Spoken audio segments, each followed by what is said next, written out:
On the top line is using Highland Lakes water and our downstream water rights.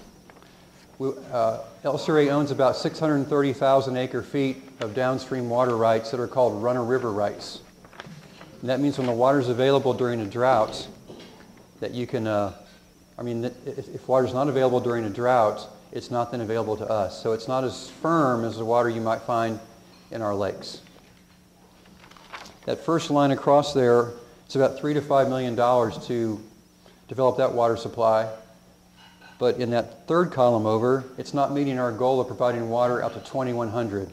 It's about 2060 or 2080. There's also shortages for the rice farmers downstream, environmental flows. On the far right-hand side is the lake level column that y'all might be interested in.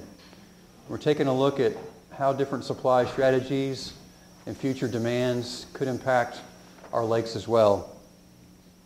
And the short of it is the lakes will, on average, tend to be lower than they have in the past 70 years. As demands increase from the growing cities and industries, there'll be less water in the lakes. Over the past 70 years, Lake Travis has been below elevation 660 about 18% of the time. 2040 and on out, per our projections and our models, it could be about 32% of the time below elevation 660. It's based upon the current weather patterns today and projected use and demand. So the long-term projection appears to be lower lake levels. But the lakes have done their job as they're intended to provide flood control and also water supply. But the coming decades will see a much bigger increase in that demand on that water supply.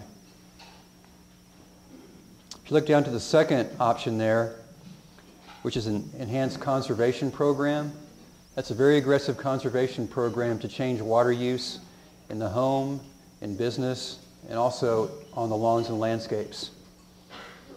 It costs about $225 million. It's one of our lowest cost options that can meet providing water up to 2100. Again, the lakes would still drop down to about 32% of that average. So conservation is our lowest cost approach, but it does impact how we live our lives in Central Texas. To give you one more example, go to the third from the bottom, which is an off-channel reservoir in the lower basin and a pipeline to Travis County, which is a high-growth area. That's about a $1.6 billion project. It's the most expensive water supply option to build a new reservoir and then get that water back up to this high-growth area of Central Texas. Again, there's water shortages for our other users. Yes, ma'am, question? Your comment about the lake levels being lower longer. That's on average, yes. On average, any chance of them lowering the floodplain then?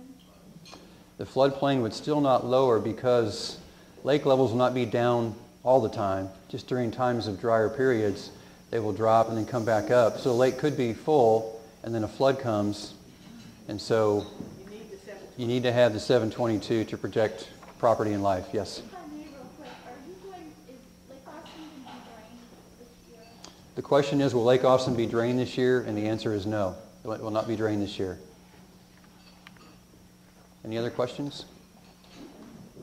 Yes, ma'am. What kind of impact have you thought about on the, I know the big controversy with Cedar Park, Leander, Round Rock, and now Sugarbound coming up there, going out of Lake Travis. Now, normally, the normal drought we have due to weather, you start pulling all that out of there, how does LCRA plan on keeping our lake levels without going below the 32%, without going with millions and millions of gallons of water? Right.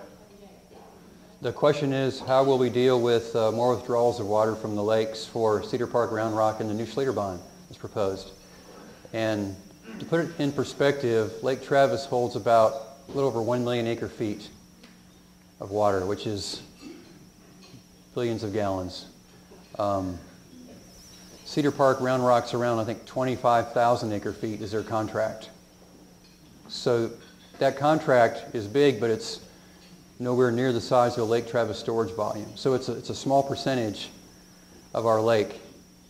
And so we plan for that. That's included in our planning process to account for population growth and those customers as well, to include those water needs in our long-term plan. So we are planning for that to try to meet their needs and also manage the lakes for other purposes as well. And if we have another drought like we did, and like you said, it's down about 32% this year. This year it was down, it was probably about 40% full, I think Lake Travis was. Assume we have another drought, and then we're still pulling out of there. How will that affect the lake? I mean, I'm assuming it's going to be down a lot lower. 20,000 acre feet on the lake is about maybe a foot of depth. So just that amount by itself is not a huge impact on the lake. It's a sum of all the parts that are using water that really bring the lake down.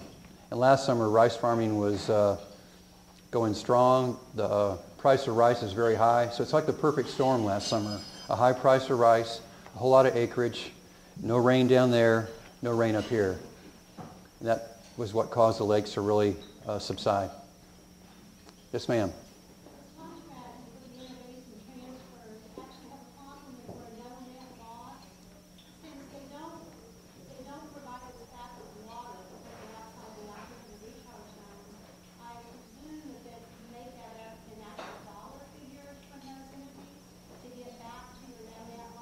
Yes. Is that money, what is it going to be used for? Is it part of what you're doing in different strategies or? Yes, the question is on the water moving out of our basin, how are we compensated for that? And then also what are we doing to offset that water being moved from our basin? And there's a law that was passed in the Texas legislature back in the late 90s, I think, House Bill 1437, that has a no net loss provision. So 25,000 acre feet that leaves the basin, we collect a surcharge on water going to Williamson County. That surcharge is used to implement programs in our basin to save water. So we're trying to save 25,000 acre feet. In the past 4 or 5 years, we've spent several $1 million in the rice farms downstream to try to reduce water use down there. So there is a plan and there is funding to offset that water leaving our basin.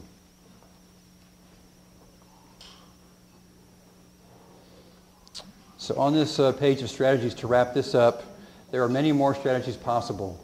Water supply options are like building blocks. You can pick one off the shelf, pick two off the shelf, and put them together to build the plan that you want to build.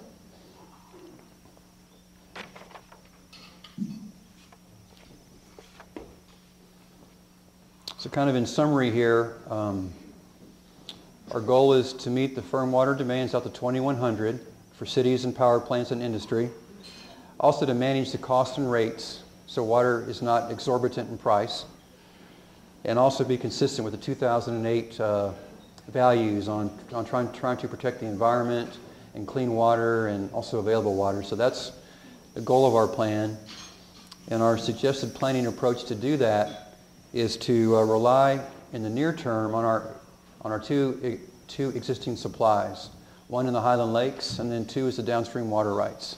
And those 2 units of water can get us out about 50 to 60 years, we think, in meeting the near-term demands. Also, conservation will be built into that plan as well to save water as we can. And then as options become available, like desalination of groundwater or anything else, we'll take a look at that and maybe bring projects online as needed to meet the demands, but not have water cost a very high price. So our goal is to maintain rates and have clean water and make the water available to our users in our basin. And the key to that is having, I think, that cushion, that 10 to 20 year cushion to make sure we have supplies ahead of the actual demand. So in case something does happen, and things will, our plan is only a guess, if you will. It doesn't know for sure what's going to happen in 20 years, 30 years. It's the best available data we have today to estimate what could happen in the future, and so we're planning for that now. And we know things change, so every 5 years this plan gets updated. It's not a one-time plan and we're done, but it's a dynamic planning process. We'll track growth, demand, new supply options, things like that. And as they change, we'll update this plan to be ahead of the curve 10 to 20 years to have water available in our basin. And this plan also supports the state water planning process. Every 5 years the state updates the plan, and so this effort plugs into the state water planning effort, so we're all on the same page, have the same information, and we're consistent in our approach to providing water in the lower Colorado River Basin. Any questions on that approach? Yes?